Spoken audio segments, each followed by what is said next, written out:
We're now live. So but I don't see it I don't see it on my. Oh wait, that was it. I bet. Hold on. Hold my feed. Nope. Why isn't it? I I don't. Nope. I don't see it. Logged. Oh, there it goes. So now what I do? Just go live with it. Yep, and then you could share it to your page. Okay. We're now live. Okay. So but I don't see it I don't see it on my. Oh wait, that was it. I bet. Volume down. Here we go. We're gonna launch. Let's do this. Okay. Okay. I'm going to go here like that. Okay. All right. Am I hitting something? Do I hit something? Oh, okay.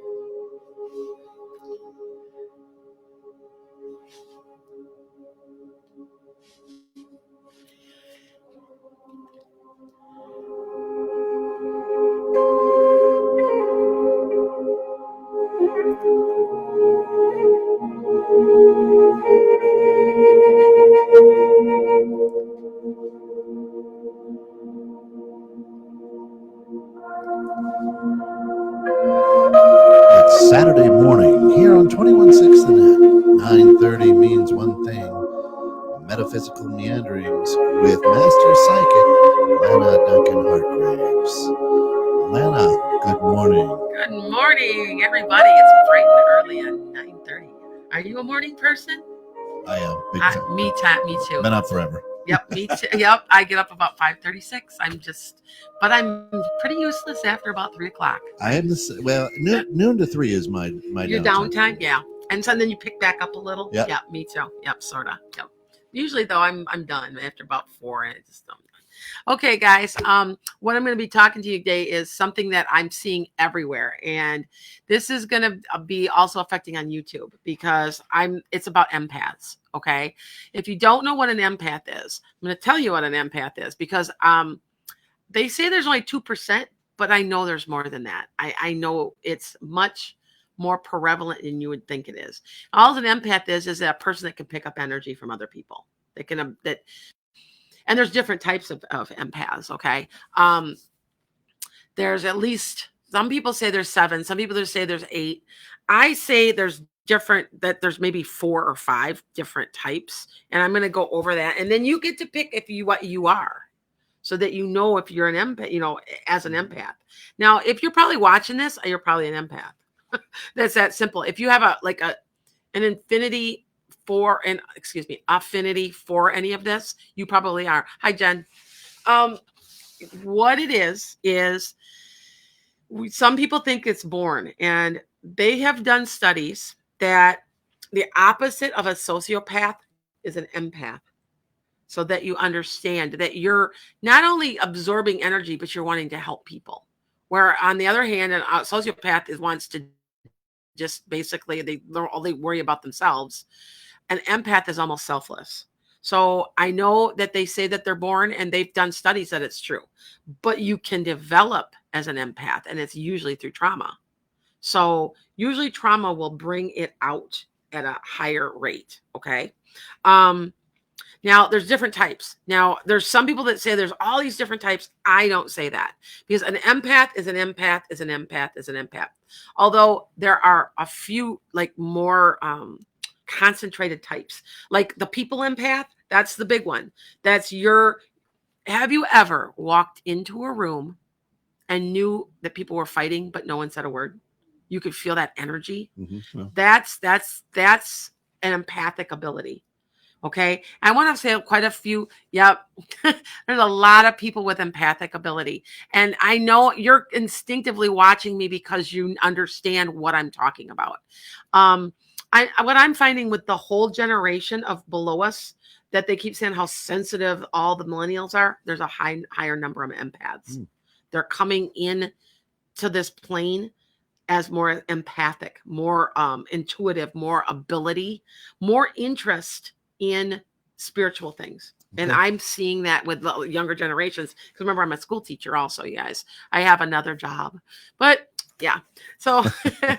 um, For now. for now. So hopefully this is my last year. I'm young enough yet I can retire. It's so awesome.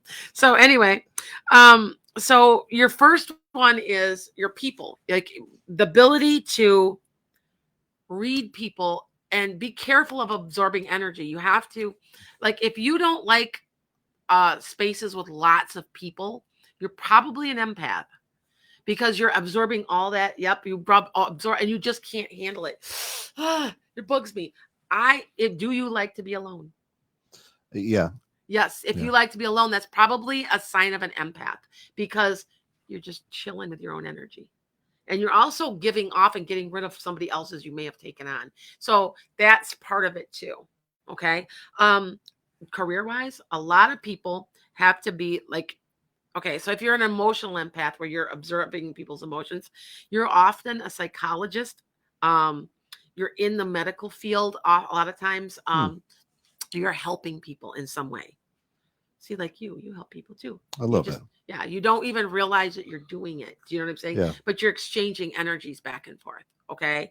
Um, then you've got the physical empath where you're picking up like their injuries. Now, I'm a medical intuitive. I could tell you and I have done that for you, haven't I? Like past injuries. I can Not for feel it. me, but I haven't yeah. done, I think it must have been for Pete. Yeah. But because I told him, I said, well, don't you have trouble with, and I went back and he goes, yeah, but it's an old injury. I said, but you still have trouble Yeah. because I pick it up.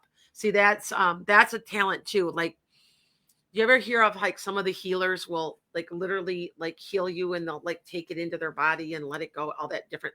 That is a type of an empath. I Wow. think a lot of people don't realize that it's much more common than you think. Now, when you are also around somebody and you bond closely with them, you ever notice they're feeling sick, you're feeling sick. Like when your wife had her baby, had one of your kids, you could feel like maybe you felt her morning sickness. Or some people are like that. And my husband and I, Mm. if my stomach's upset, his stomach's Yeah. upset Yeah. Yeah. because we're around each other so much. And me as an empath, I think my husband's like a hidden empath and he won't admit it because he does. Oh, you've been not feeling good today. And I'm like, yeah, I didn't feel, even though we hadn't talked to each other. Sure. So, I think it's a lot more common than you think. And Yeah. I think that it's 2%. No, I think 2% are born. And I would say about 20% are made through trauma. After being through a trauma, Jen, I like to be alone. Yep. Yep. And anyway, getting back to what I was saying is so people are doing like often doctors are physical empaths and don't even realize it. They're healing. I think maybe that this could be wrong with you because they are using their empathic ability. I'm trying to tell people that a lot of people don't realize they've got it. Do you know what I'm saying? Yeah. Because they're being told through dogma that, oh, this either doesn't exist, it's silly, it's blah, blah, blah. You know what I'm saying? And so I am finding a lot of like, my chiropractor would never say that he had the ability, but I know he does because he goes, well, I think that, maybe this is what's wrong. And he just always knows. And he's using that ability. That's why I said, and is it developed? Yes, it's through trauma. It can be also when you go through an awakening, which is another episode. But but I just know that you can develop it. It's a combination. Empathic ability is a combination.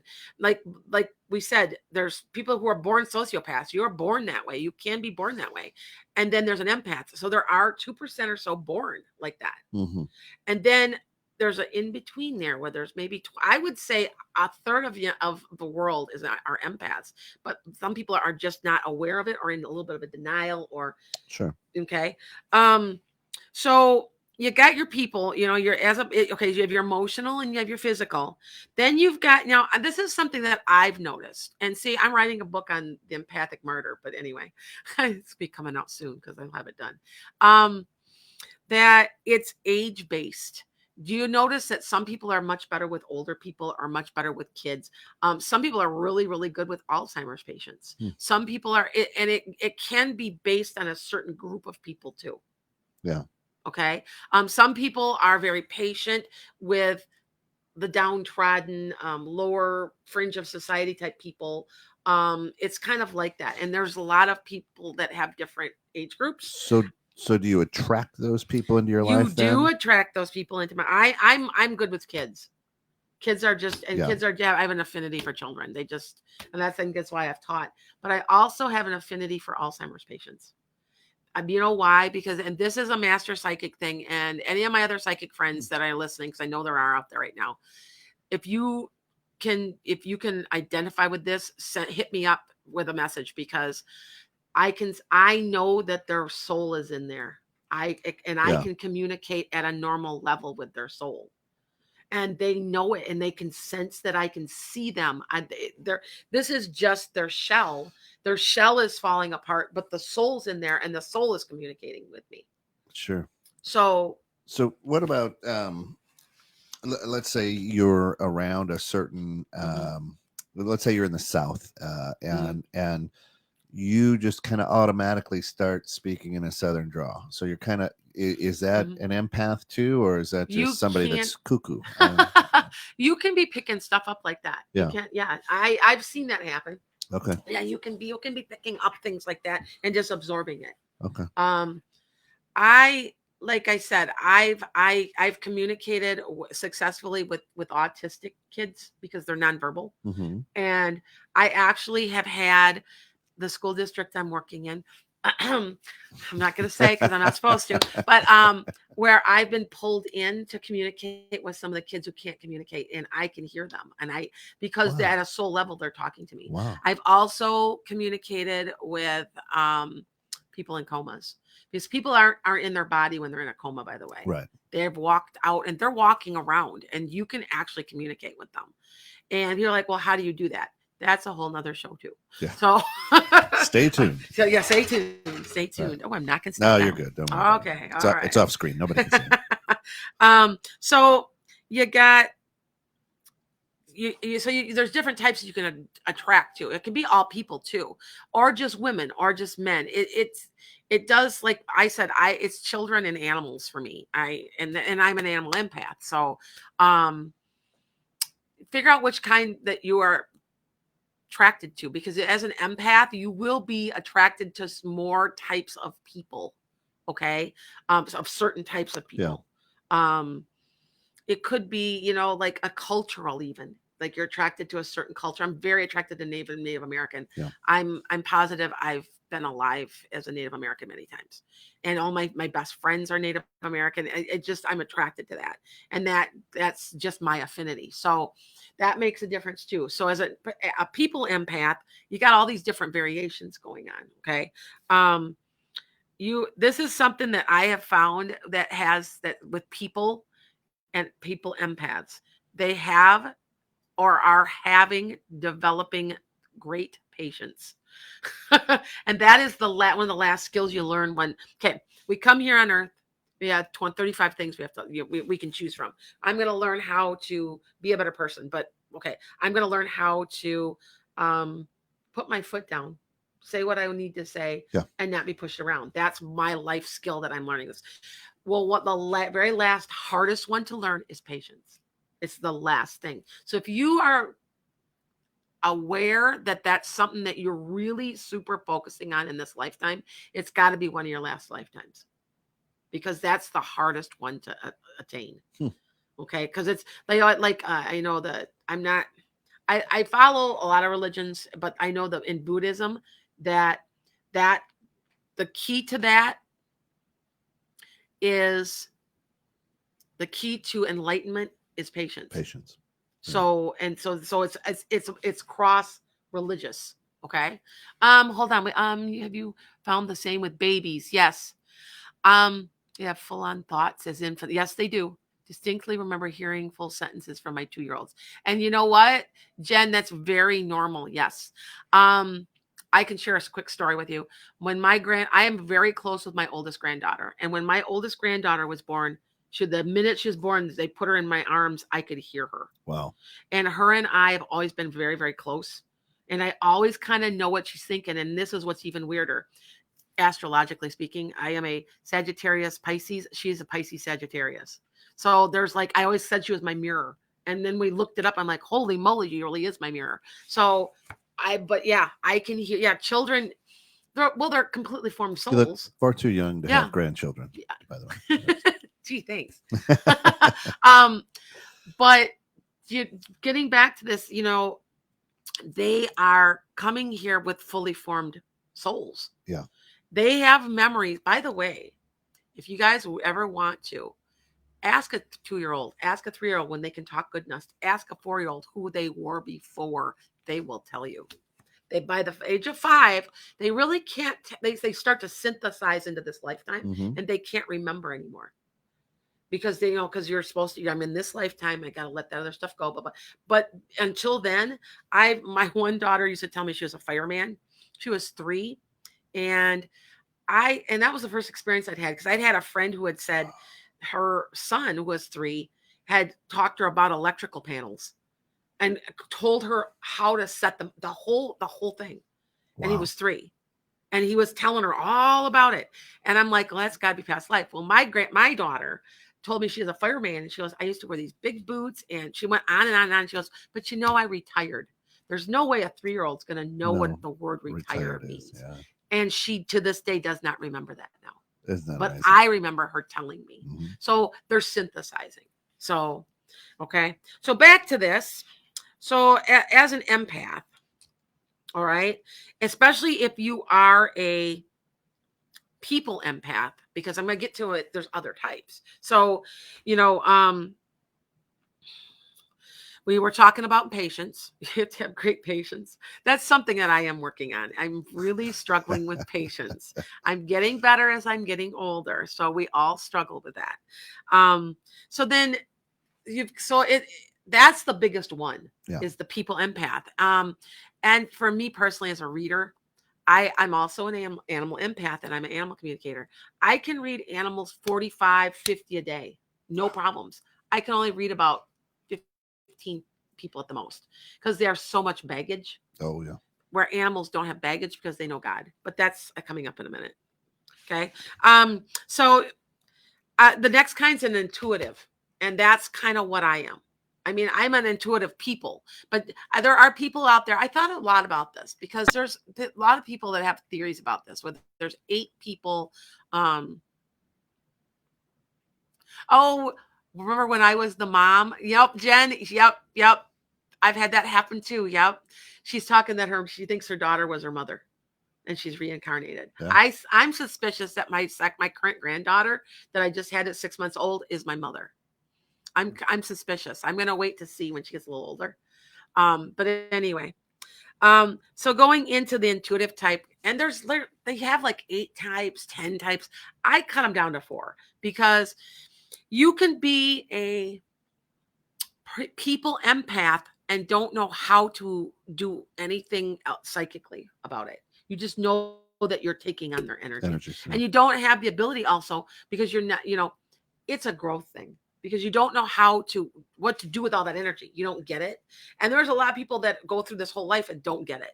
Mm-hmm. And then there's some people that go, and they're intuitive on top of it, and they're able to take the energy and give it back to them. But that's another thing. That's a super empath. So I'm gonna talk super. That in a minute. Okay. So yeah. So an intuitive, okay, they're often in many fields. Like they're just all over, and they don't even know. A lot of times people do not know that that's what they're doing. But I, as a intuitive who's been doing this a long time, I see it, and I'll just kind of chuckle, because they're naysayers. Oh, that doesn't exist. And they're doing the exact same thing. They just don't realize it. It's not brought up as a term or a phrase or a actual thing, but that's what they're doing. It's intuitiveness. Okay. And we're talking like clairvoyance. We're talking clairsentience. That's how you feel. And you'll hear me when I do readings. Well, it feels to me, because I'm clairsentient. Like I pick up your emotions and I pick up your feelings. I pick up, like, I know how mad you were as a kid, and I pick that up and I feel it. So that's clairsentience. So there's other types: clairvoyance, clairsentience. I'm also clairaudient. I can hear. And by the way, for people who are clairaudient, clairvoyant, that's their main sense. Like I'm very verbal. I'm a very verbal person. It drives me crazy having to get online with somebody and they want to text me or they want me to go online and ask questions Sure. about, I want to pick a phone up. I want to talk to somebody because I have to talk to people. Well, speaking of that, if somebody wants to know more about what you do or how you do it, how do they get in touch with you? Visit enchantedsky.com. I am in the month of October half off. I am $30 for a half an hour. Wow. I only do it a couple times a year, and I'm already I'm getting booked already. Sure. So, because remember, I guarantee my readings. I'm one of these, I'm not, a lot of psychics don't do that. I guarantee them that if you are not happy with what I say, or if I'm not connecting, I will give you your money back. Yeah. So That's awesome. Yep. You can also visit, my phone number's at the bottom. Yep. You can also visit Lana's Enchanted Sky on YouTube and Lana the Painting Medium on Facebook. Well, Let me switch. And yeah, go over to YouTube and Lana's Enchanted Sky, right? Is Yep. that what it is? Lana's Enchanted Sky. And it's SKYE. Yeah, that's my horse's name. That's where that came from. Subscribe, hit the bell, and when she's there, you'll get notified. Yeah, you guys need to. When I have up to 25,000 people watching me at a time, but they haven't subscribed because we've been looking at the analytics. By the way, you guys do hit subscribe because that's how I'm choosing my free readings. Right. Because then I'm looking at my followers, and you won't get any chance. And I'm at a point now where I'm picking 2 a month. I'm starting to pick more a month because wonderful. I'm getting so many followers now. So I'm starting to So back to what I'm saying. Remember, I'm in Metaphysical Meanderings. I meander a little. It's just my personality. My kids can get me off subject at school too. Yeah. Oh, Peter's listening.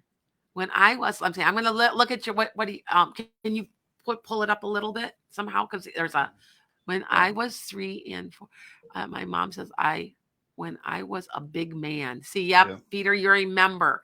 Ask the people. You will be shocked how many kids everybody can remember up till about 3 or 4. Then you go, oh yeah, I'm in this lifetime. And I remember looking at a mirror as a young age going, oh yeah, my name's Lana this lifetime. Wow. So I remember saying that to myself. So and I do remember my past lifetime. I actually had my guest speaker a few weeks ago was Brenda Orthberg. Yeah. She looked me up because I had so many details we think we found myself from another lifetime. So that's a whole nother episode too. So, and she was fascinated by it when I started telling her everything I could remember. And then she started looking me up. She goes, I kind of wonder. I have a thing. I hate being called Lana. We think my name had been Anna. And that may be why I'm Lana in this lifetime, and I don't like being called Lana. Yeah. So go figure. So back to the intuitive part, all right, as an empath, okay?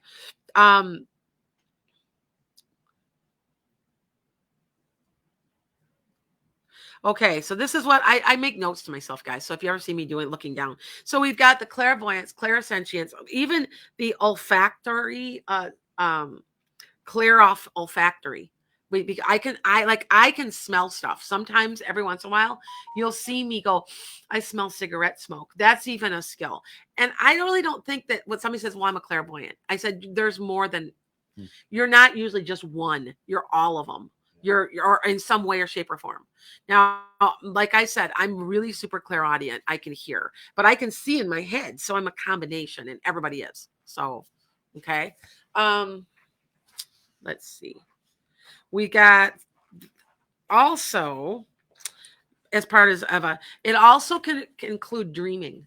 Now, I know that on some of these articles, some of these people are putting that the ability to dream is a completely separate intuitive, separate empathic ability. I don't agree. The ability to dream and to interpret dreams is part of intuition. And I am a dream interpreter, but can I interpret my own dreams? I can't. Okay. I think that it's also a skill that can be developed a little better because they remember dreams.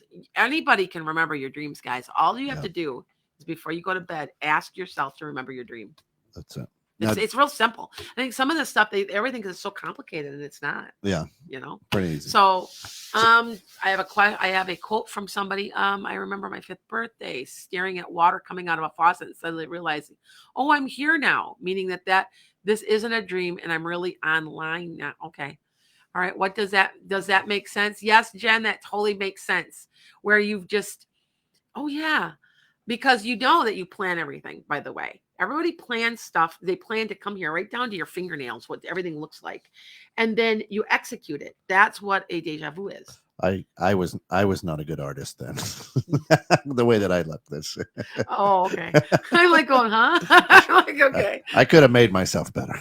And the thing is what I am finding with past lives, your skills and talents are uniquely you to at a soul level. Yeah. And that they go from lifetime to lifetime. Mhm. So I remember my last lifetime, I didn't draw and paint like I do now, because I'm a drawer and a painter and an artist and an interior decorator, whatever. But my last lifetime, I quilted. And I don't even know where that came from, because someone asked me that and I go, no, I quilted. I just muttered it out. Well, And so my grandma was a quilter, and I always kind of watched her do, you know what I mean? And Yeah. I'm thinking, I always felt I knew I could do it. Do you know what I'm saying? And I'm like, yeah. So the skills, like I said, God gives you your talents, the moment your soul comes into existence, and they don't change. Yeah. Like, you might not be, maybe in this life, maybe you play a guitar, but in the last lifetime you didn't. But the skill is, but the talent for it, their affinity for it's still there. Okay, I don't know if that makes sense. So it's a little different. Like, I didn't play, like, I play the saxophone, or I used to in high school, and maybe in my other lifetime I still liked music and I played the piano. So I always feel like I played the violin. I've always felt like I have the ability to do that. And I think maybe in another lifetime I might have. So I just always have felt that. So you see what I'm saying? So anyway, getting back to the intuitive empath. Okay. I just really, really think that most people have it. And like I said, I would say 20 to 30% of the population. And everybody's like, oh no, it's only 2%. Maybe born that way. But I feel like I said, trauma brings a lot on. It does stuff to people. It changes people. You know how they always say that bullying, which is trauma, changes your brain? Well, it does. It shifts spots in your brain. And they've done studies on this. And there's a certain part, like right down in the middle, like not the amygdala, but anyway, it's down somewhere in the middle, cerebral cortex somewhere. Anyway, and they said that people who are intuitive are using more of that. And they've done studies where it's lit up, where that's a spot that a lot of times isn't lit up. So there is something to it. And they've noticed that after trauma, that spot is lit up more. So see, that's my point. The point is that it's a combination. Sure. You aren't just born an empath. And there's some people, oh, you're just born that way. You can be, but you can also develop it. So it's a combination, nature, nurture. Yeah. So yeah. Oh, I have that even in here. Oh, another thing that has about intuitives, we have synesthesia. I've talked about this before. They usually have an extra talent. I have I didn't even realize I did it. See how you don't even realize, because you think everybody else sees everything the way you do. Yeah. And one of my novels that I'm trying to get out is a girl that's going through life not realizing she's psychic, and she's got ability because she thinks everybody else can see things, that can feel energy. They can see auras. She thought everybody else could too, because she just didn't realize it. So we're going through our lives with these extra little things that I didn't realize I had. Now, my talent is I can feel and read your aura, and I can tell you usually your favorite color is your aura, and I can tell you what your favorite colors are. And it used to be like a party trick, and I had no idea it was a real talent, that it really is a type of synesthesia. Matter of fact, I can't remember exactly. It's got a name even. I had no idea that's what it is, but I'm reading your aura and I'm telling you, I'm like, oh, your favorite color is purple. How'd you get that? I said, because you feel purple to me. So I feel colors. And people are like, well, yeah, you can feel colors like you feel red. No, not in that way. I feel yellow. I feel black. I feel brown. It's just it's synesthesia. It goes with intuitive empaths. Okay. And by the way, I love like little facts, because my research for my master's degree was on left-handedness, because I'm left-handed. Yeah. I know I'm a little different. Only 2%, only 1% of the 10% of population of left-handed people are women. And not in my house. yeah, you got a lot of lefties. My wife and 3 of my kids are. Well, that explains a lot. Yeah. Because we just don't think this. We don't think your thinking is like mine. You're around. You may be also right brain dominant. I'll have to look how you hold your pencil. There's a way you can tell. If you curl your hand when you write, you're really supposed to be left-handed if you're right-handed. Do you curl it? I know that's crazy, but it's true. I've done my research, and yes, you do. You curl your hand. You see how you curl it a little? See, look at if you were like truly right. Yeah, see how you write? You curl it. You're really right brain dominant. Nobody knows why. Have you ever seen a lefty that curls it really bad? Yeah. They're really right-handed and they're left brain dominant, and nobody knows why. What causes it? Nature, nurture. Yeah, but left-handed people, there's extremely high amount of intuitive ability with left-handed people because they're using that emotional side and all of that good stuff. But what 10% of all all people in the world are left-handed, and then 1 to 2% of that are female. That means almost all of them are right-handed, and it's just an unusual thing to have a left-handed woman. And 90% of left-handed women have synesthesia. Is that right? Yes. So I'm not saying that we're superior or anything, but we are different. I know I'm different. So they can feel color. Yeah. Well, no, they probably have other talents. There's other ones. I can feel color. Some people can smell words. Right. So interesting, right? So my wife works with special education kids.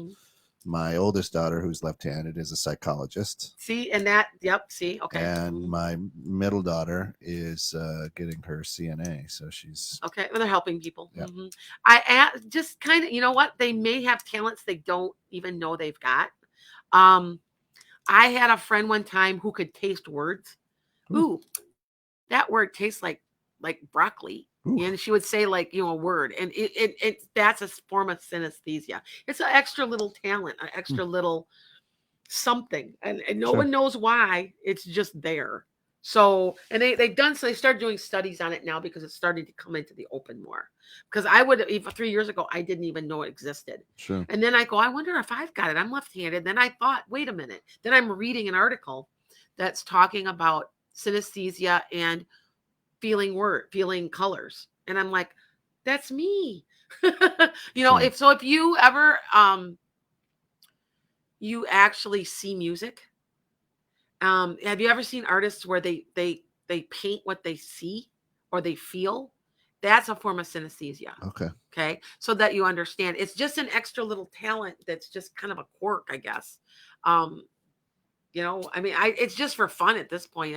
I think I'm probably using it because sometimes I'll feel like, like certain colors off of people, and I'll be like, well, they're depressed, or what I'm saying. So I think that I'm using it in some other ways. So anyway, okay, the next type is a nature or environmental empath. They feel vibrations of the earth. They're the ones that could walk into the ground, dig and find a diamond. They have that. They can feel vibrations. Wow. They're very into the crystal stuff. I wear crystals, and I love the environment. I'm very much, and I kind of consider myself this because I like to be outside and stuff. But I would consider myself more of a plant or animal more so than just environmental. But these are the people that have to be out in nature. They have to be. They deeply care about the earth too. They're one of these people that they can't handle seeing all the pollution. It just really gets to them at a soul level. Okay, yeah. So you're a nature empath. Yeah. You need to recharge and we all need to recharge our batteries by being outside more. So go outside more. That's right. It'll help your intuitive ability. Well, and if you have a headache, go grab a branch from a tree for about a minute. Go hug a tree. Yeah. I know people say, oh, you tree hugger. And I put on the back of my Jeep, proud tree hugger, because you're picking up energy off that tree from the ground. Absolutely. And the ground is healing. So gives off serotonin. I've got one of our good listeners here at the station. Frequencies are us, and so I've got a wristband on that's tuned in to the Earth's frequency. Awesome. So. Oh yeah, give me that. Oh yeah, okay. Because I'm really much. I've always been an environmentalist. Yeah. I would consider myself. This is probably. I think I probably have a little bit of this, but it's not my central focus. I do feel stuff off crystals, but not in an intense way as some of my friends. Sure. Some of my friends can like, um, one day I can tell this. I had a magnet. It was a Japanese magnet. It's a healing magnet, and I had an aqua aura. Had them together, and I went to do a reading because somebody was interested in having me read at their store. She kept going, man, you're giving off so much energy. I can't even handle it. You're blinding me. And I'm looking at her like, what, huh? I said, I do give off quite a bit of energy, but I'm like, didn't think anything of it. Went home, went to one of my best friend's house, and she goes, what in the hell do you have around your neck? And I go, what? And she goes, it's blinding me. And I figured out that the magnet was amplifying the aqua aura. I wasn't feeling it. It must have been going out, or I'm just not sensing it. So some people are more sensitive to others. Sure. So, and yeah, I wear my crystals. And I'm into crystals, but I have some people are passionate, like super passionate about it. I would consider them very much nature empaths or environmental empaths from the earth's I've got to vibration. have if the curtains are drawn in my house, I'm crazy. I'm like, you got to You open too? the window. Let's go. Yep. I have to open the window. I have to have the sun out all the time. Me too. Yeah. I think I have a little sad disorder in the winter because with lack of sunlight. Oh, I hate the winter. Yeah, me too. And it's coming. That's right. Yeah. But So the caterpillars are saying it's going to be a mild winter. they keep saying it's gonna be a horrific winter, and I don't think so because we had a mild frost so far, and that's it. It's already October 3rd. I saw the fuzzy woolly caterpillars. Okay, yeah. And they're if the middle section's long, that means it's going to be a mild winter, and that's the biggest part. I hope so because man, a couple winters ago when it was 35 below, my goodness, that was really hard on us people who have animals. So the next one is a plant. And a plant empath. Now, I consider a nature empath and a plant empath slightly different.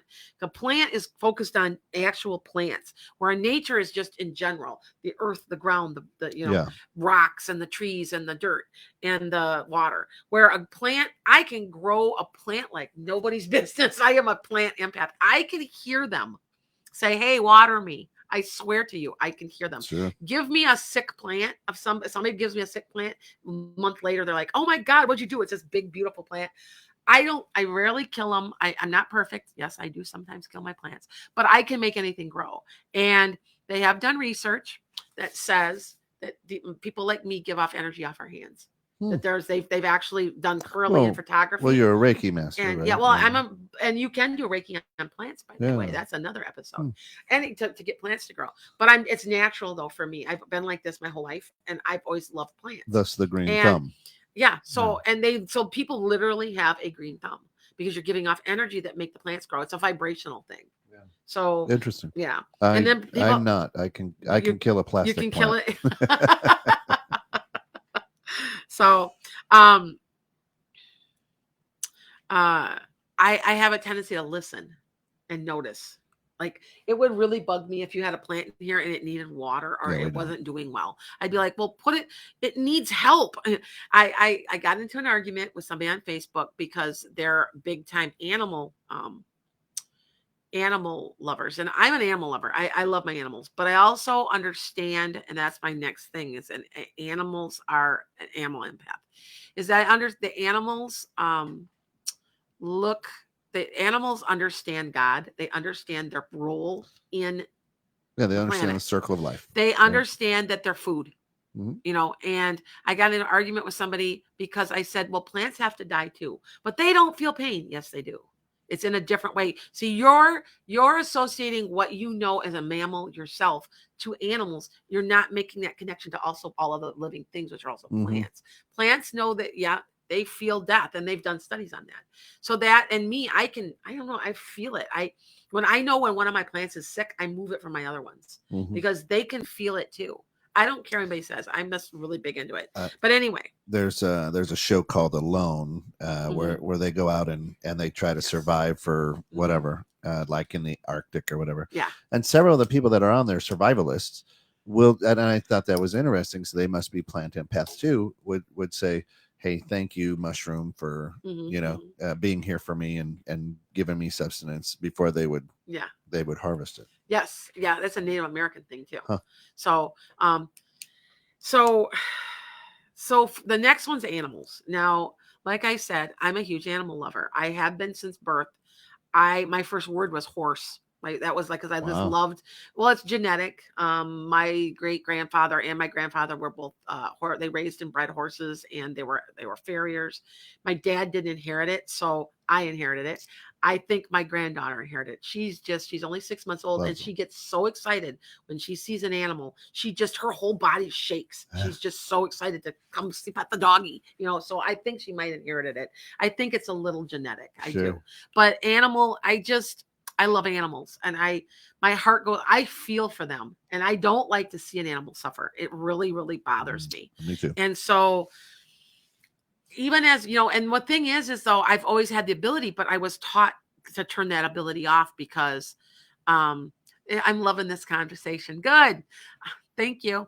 And Maria Garcia, I think she's one of my followers. Sure.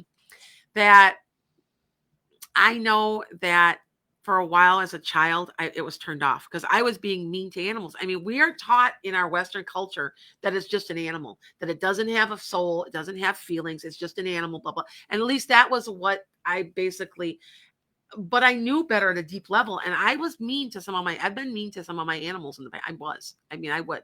And now I look back and going, I knew better.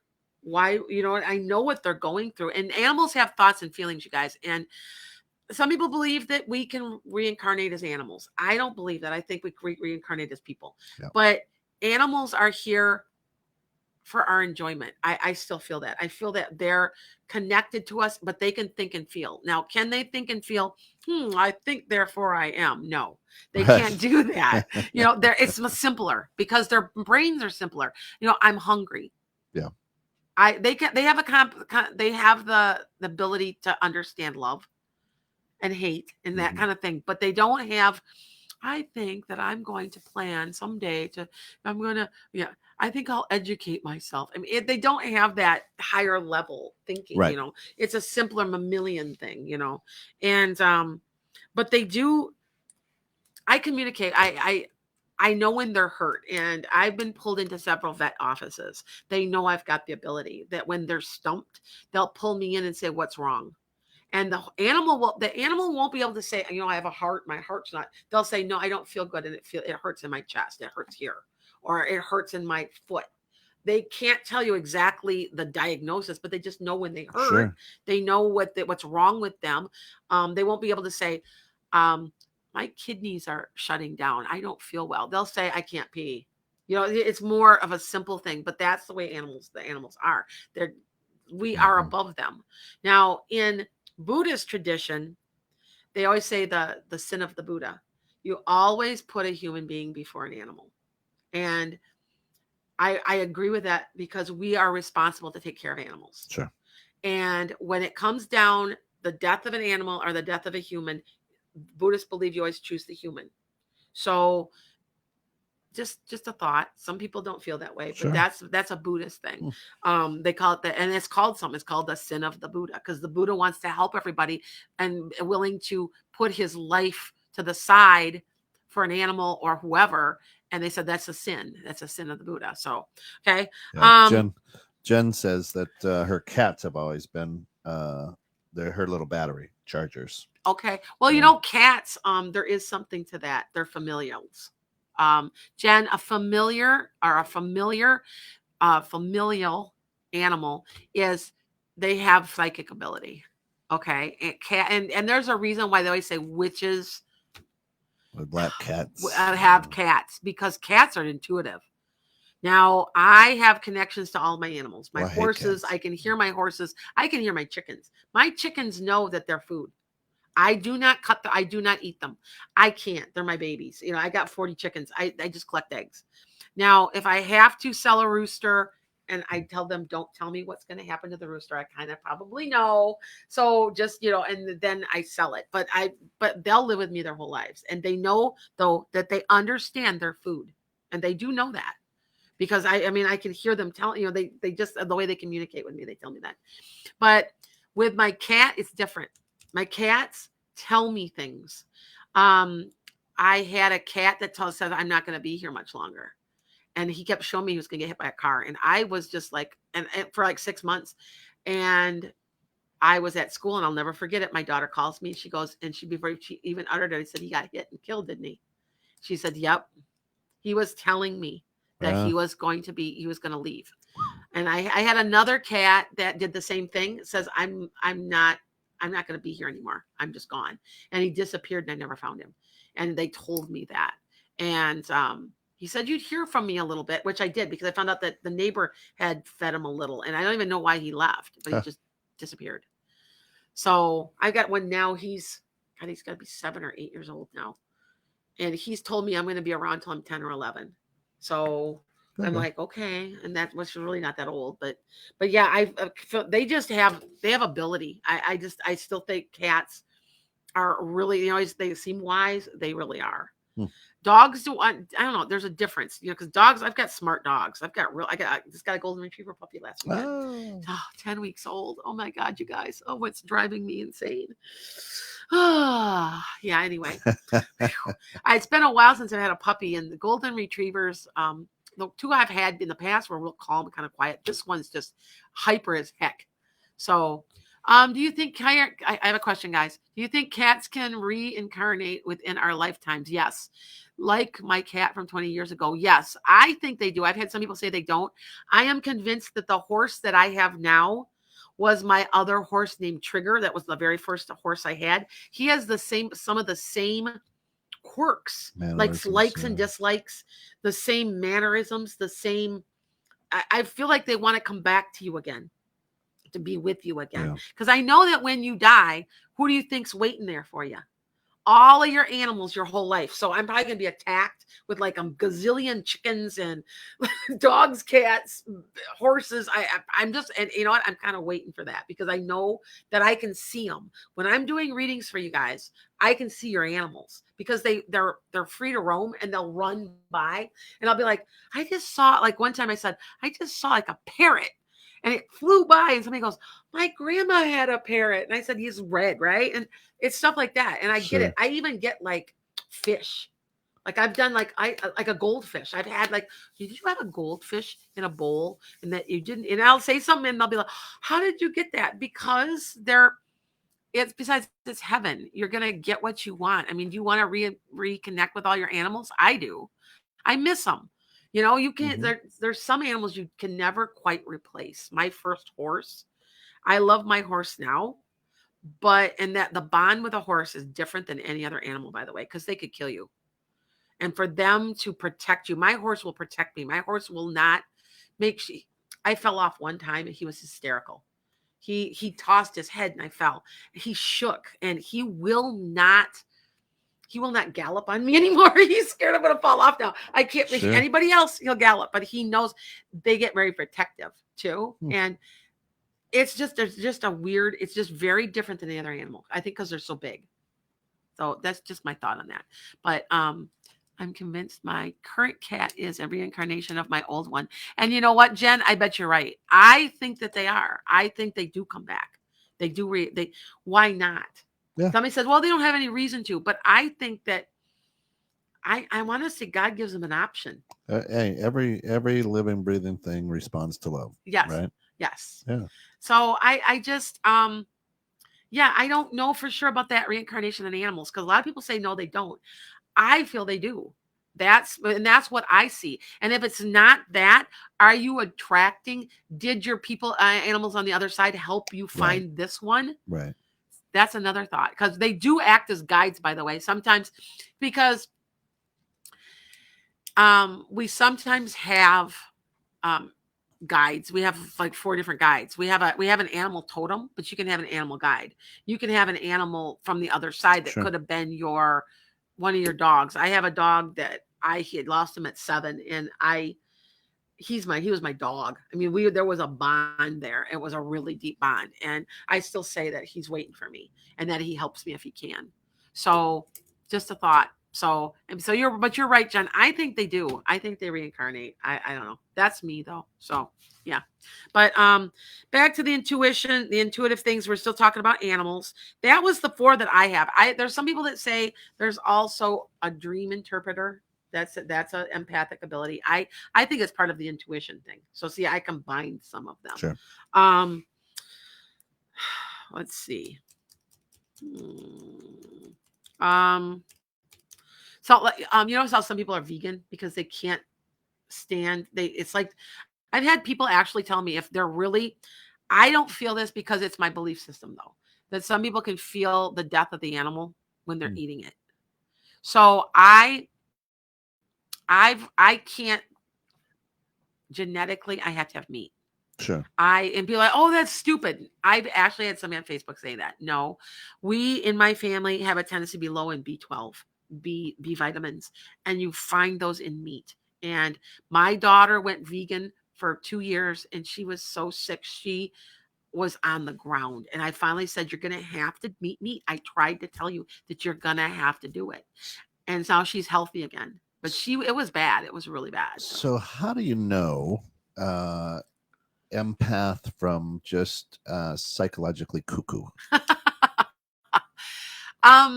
You know, if you Right, because there is, right? no, right. I mean, if you are in a room and you physically feel ill from something that had gone on before you walked in, you're probably an empath. Okay. If you can feel somebody's illness and know what's kind of wrong with them, like, man, his knee's hurting him really bad, and then your knee starts to hurt, you're probably an empath.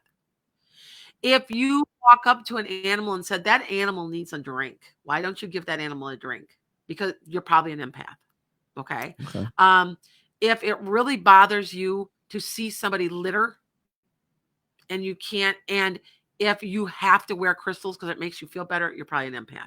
Matter of fact, I'm going to be posting on here on 216 the net, a self quiz on empaths and what kind you are. And I'm going to be posting. I got to get it posted. I'm going to try to send it to you tomorrow. Yeah. Okay. Yeah. And then you can take a quick quiz and see what kind of empath you are. That'd be great. Yeah. Okay. Because there are different types. So, like I said, the animal ones, I know people who are vegan, and it's an ethical thing, but they're also animal empaths. Sure. I'm not saying that I'm not an animal empath. It's my belief system that I have to have meat. I get sick, and I knew it was part of our family. I just know, and I hate to say it, but I'm not. I had people say, "Oh, that's stupid." Really?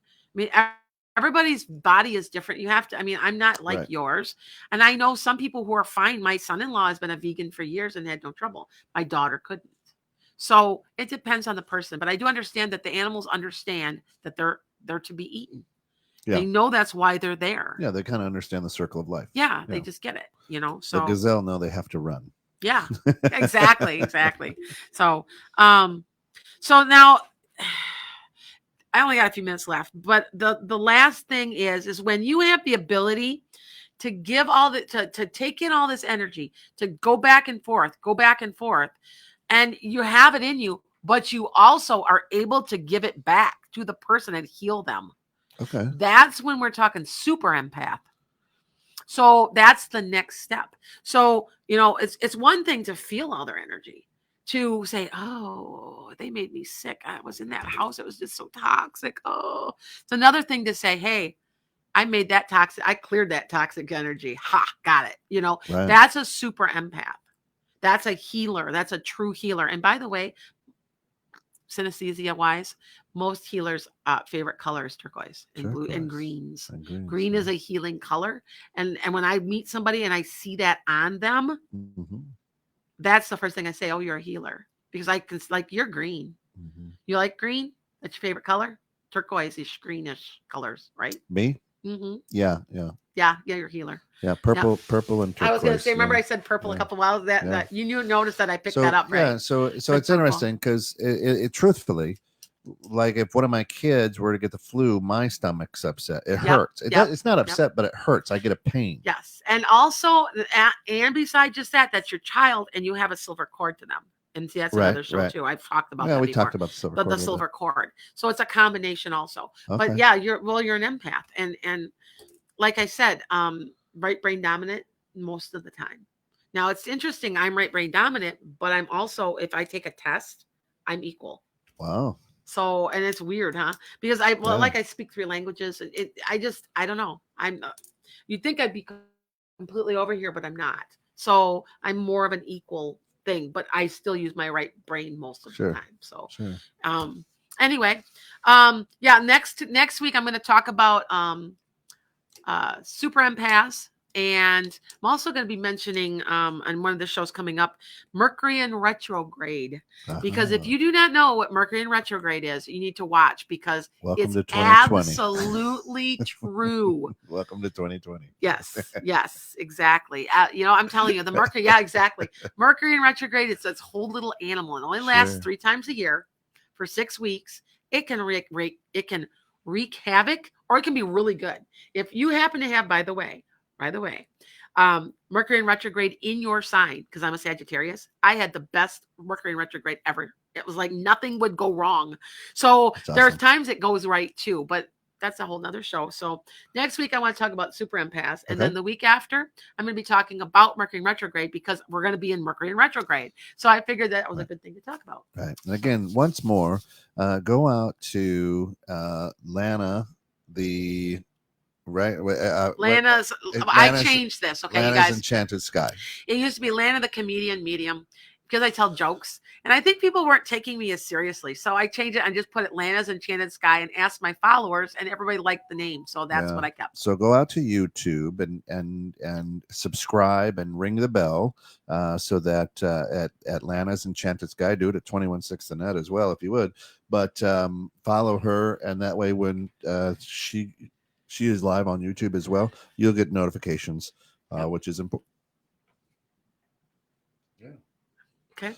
Are we close to being I there? think we're just about done, aren't we? We're at 58:39. Let me pick up. Do I have any questions? At any point, any of you guys can give me a call and just talk to me. Like I just said, I'm a very verbal person. I like to talk. I also read when I'm reading for you, and you can call me on the phone. I do all my readings mostly on the phone, although I'm in person too sometimes. Um, uh, I'm verbal. I even read off of phone voice vibrations. Mm-hmm. People call me and I'll know why they're calling. I'll be like, "Oh, you're going through a change." And how'd you get that? I said, "I feel it in your voice."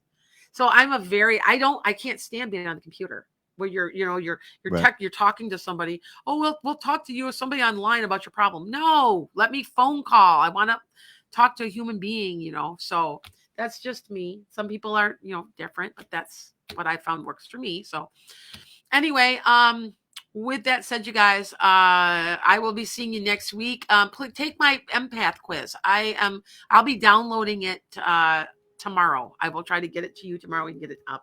It's real simple stuff. But what kind are you? What kind of empath are you? Maybe you're more than one. Maybe you're several. I know I'm quite a few of them. I'm like 2 or 3 of them. And there's other theories in this, so I might post that also. So okay, That's till it. next week. Thanks for tuning in, folks. You've been listening to 216 the net and Metaphysical Meanderings with Master Psychic Lana Duncan-Hartgraves. We'll see you next week.